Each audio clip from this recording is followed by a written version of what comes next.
друзей. Victory was fought for, suffered for, and ultimately achieved. Vladimir Putin sends a chilling message to NATO on Victory Day, using the moment to warn that Russia will not be intimidated or pushed back. Russia's war parade roars ahead at full throttle, with cannons booming, drones on display, and fighter jets thundering overhead in a show of force. In a fiery speech on Red Square, Putin declares Russia unbreakable, insisting the country will stand firm against all external pressure. Red Square rumbles under cannon fire as Russia flexes its military muscle, showcasing tanks, troops, and advanced hardware before the world. Su-30s and MiG-29 scream over Moscow's skyline during Putin's power parade, driving home the message of air dominance and readiness. And from the Kremlin, the iron message is clear: Russia is preparing itself for the next generation of war and wants its rivals to take note.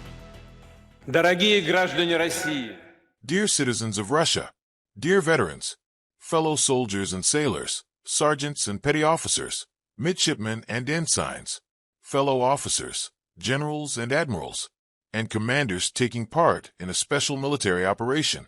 Dear guests, I extend my heartfelt congratulations on Victory Day, our sacred, bright, and most important holiday. We celebrate it with pride and love for our country, with a deep understanding of our shared duty to protect the interests and future of the motherland. We mark this day with sincere filial gratitude to the great generation of heroes who fought for our freedom. We honor the principles and legacy of the soldiers of victory. Caring for the fatherland unites our entire nation, Russia as a whole, and preserving the memory of the events of the Great Patriotic War, its true history, and its real heroes is a matter of our utmost honor.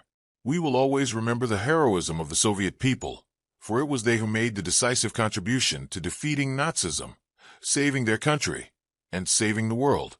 They put an end to total, merciless evil and restored sovereignty to those states that had capitulated to Nazi Germany, turning them into submissive accomplices of its crimes. Our soldiers endured colossal losses and made enormous sacrifices in the name of freedom and dignity for the peoples of Europe. They embodied courage, nobility, perseverance, and humanity, culminating in the glorious victory we celebrate today. Dear friends, June 22, 1941, is one of the most tragic and mournful dates in our history. This year marks 85 years since the outbreak of the Great Patriotic War.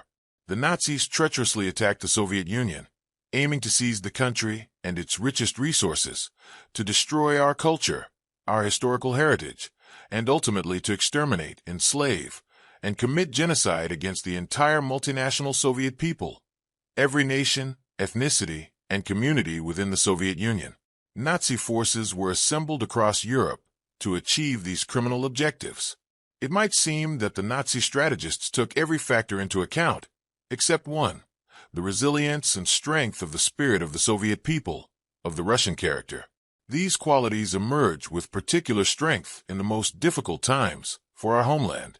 Our people stood firm, like a wall against the enemy, demonstrating that devotion to the motherland is the highest virtue, capable of uniting millions. We remember the unparalleled steadfastness of soldiers, sailors, and officers, the dedication of militia members, partisans, and underground fighters, the enormous efforts of the home front, science, industry, and rural workers. The front and the home front were united. The genuine patriotism, courage, and sacrifice of the people elevated them above the enemy, giving them strength and deepening their faith in victory. Victory was fought for, suffered for, and ultimately achieved. All of this lives on in family stories, in the hearts of our children, grandchildren, and great-grandchildren. It resides in each of us. We bow our heads in remembrance of those who fell in battle, of those tortured during occupation and captivity, of those who perished from starvation in besieged Leningrad and other besieged cities and towns. We pay tribute to all who gave their lives for their homeland, for Russia. We bow our heads before the memory of sons and daughters, fathers and mothers, grandfathers and great-grandfathers, husbands and wives, brothers, sisters, relatives, and friends. A minute's silence is now observed. Dear friends, the remarkable achievement of the victorious generation continues to inspire the soldiers today. who are carrying out the tasks of a special military operation. They stand against an aggressive force that is being armed and supported by the entire NATO bloc. And despite this, our heroes press on.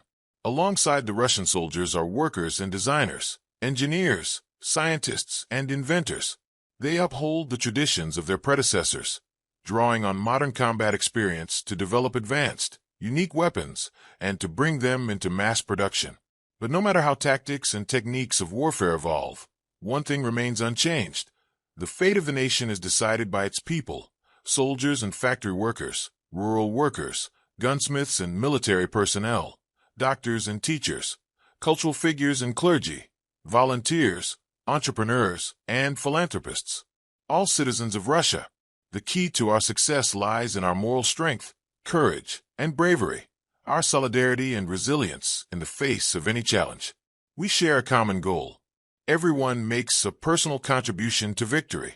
It is forged both on the battlefield and in the rear. I am firmly convinced that our cause is just. We stand together. Victory has always been ours, and always will be. Glory to the victorious people. Glory to the veterans. Glory to the Russian armed forces. Happy holidays to you all. Happy Victory Day. Hooray!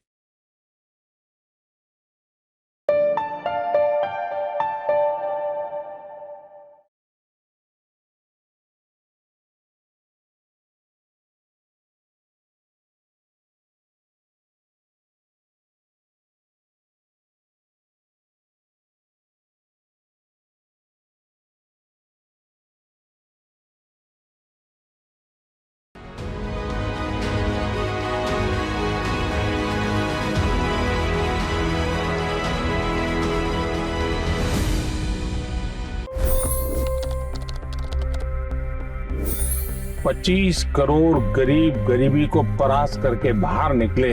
For the good of our nation, let's work together and let's truly make America great again.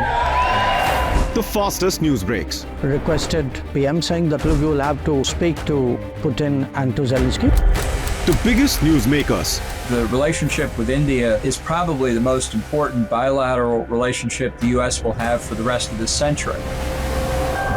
The capital delivered quite an election result today. Expert analysis. The million-dollar question today is how to stop this dance of death.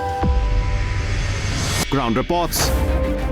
I'm standing at the crossroad of the Kumbh Mela. Behind me are more than 100 entry guards. Long-form interviews. Exclusionary politics is reflected in Manipur case as well. You don't bother because this is a small state. Deep dive into burning issues. It's often said DRC could be the richest country in the whole world.